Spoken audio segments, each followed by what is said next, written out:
Hi Loonies, we're going to be going over the Side Charleston today.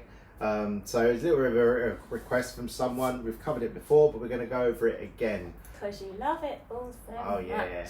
Right, so with the Side Charleston and any kind of Charleston, it's an 8 count beat. So we're going to shift from a 6 count to an 8 count. It's relatively easy to lead your lady into. So we're going to go over the footwork first of all. You can play this over and over again to practice it and really get it in. So if you're with a partner, if you want to face your partner, so you're going to be mirror imaging what each of us are doing. So we're going to go over the first 4 steps of the Side Charleston.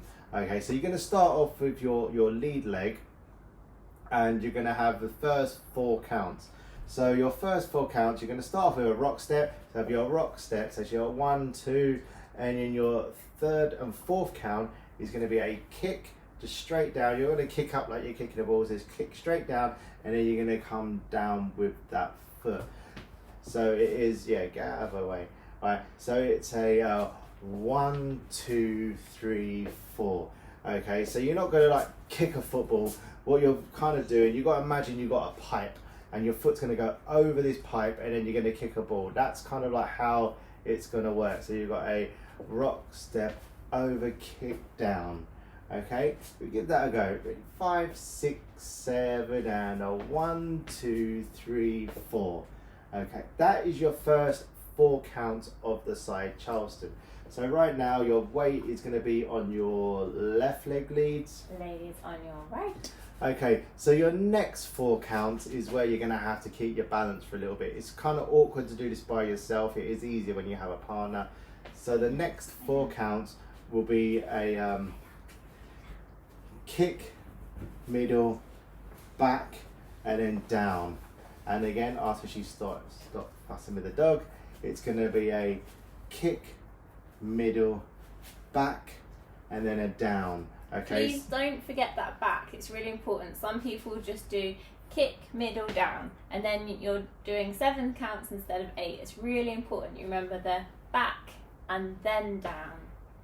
Okay, so again, so it's a kick, middle, foot goes back. You see it's not even down yet. If she can keep her balance, then you go down. Right, so we're going to count those last 4 counts in. Ready? 5, 6, 7, and a 1, 2, 3, down.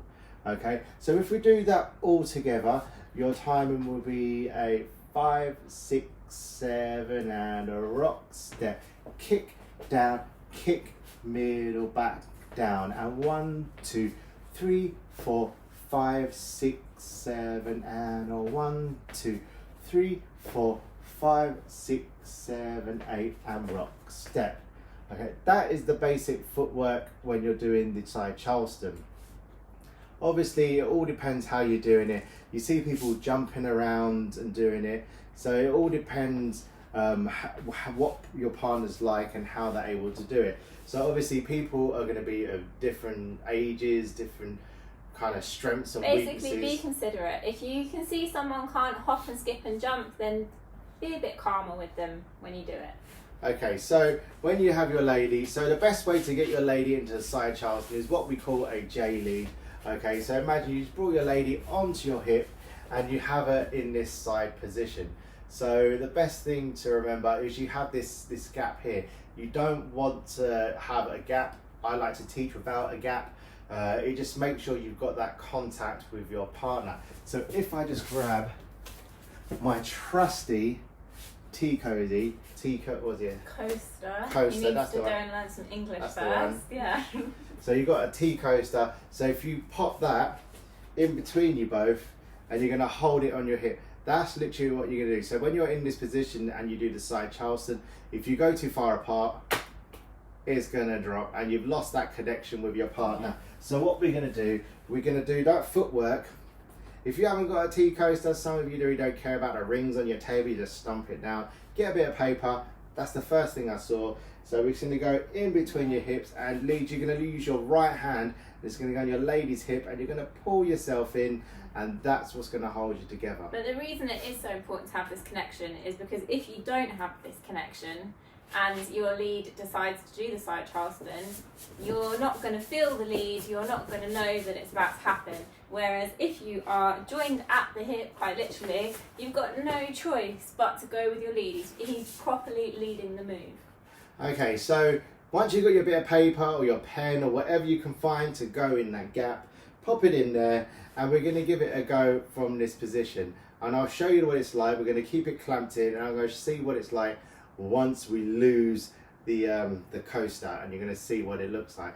Ready? 5, 6, 5, 6, 7, and a 1, 2, 3, 4, 5, 6, 7, and a 2, 2, 3, 4. Oh my God, there it goes. You can see straight away we've lost it. Okay, you see you've lost that connection, and your partner, you start to go out of time with your partner. So you want to maintain that connection together at all times, so you roll together at all times.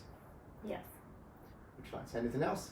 Just when you are doing your kicks, like Jason said, they don't need to be big, but also keep your toes pointed down, because in the past I have seen some people that have kicked right out and had a horrible accident with someone opposite them in their shin. So always little kicks and keep your toes pointed down, please. Okay, another little tip is whenever you're doing the side Charleston, a good thing to do when you're on the dance floor, people never ever ever look behind them. They just, so if you're dancing here, some people will start dancing, I'm not going to name who they are, but they'll just start doing it, and they'll just start putting these massive kicks in, and you see, if there's someone behind you, they've got no hope of surviving your kicks and your heels. They are really going to hurt. So just before you go into a side Charleston, you literally just have that little look behind you, make sure no one's there. So while you're doing it, it's just a little bit of social etiquette on the dance floor, so everyone can enjoy it and have fun. So I hope you enjoyed your lesson for today. Remember, if you have any other comments and what we want to do like next week, just leave a comment below and we'll see what we can do and we'll have it ready for you. Anyway guys, I hope you enjoyed it and we'll see you next time. Goodbye.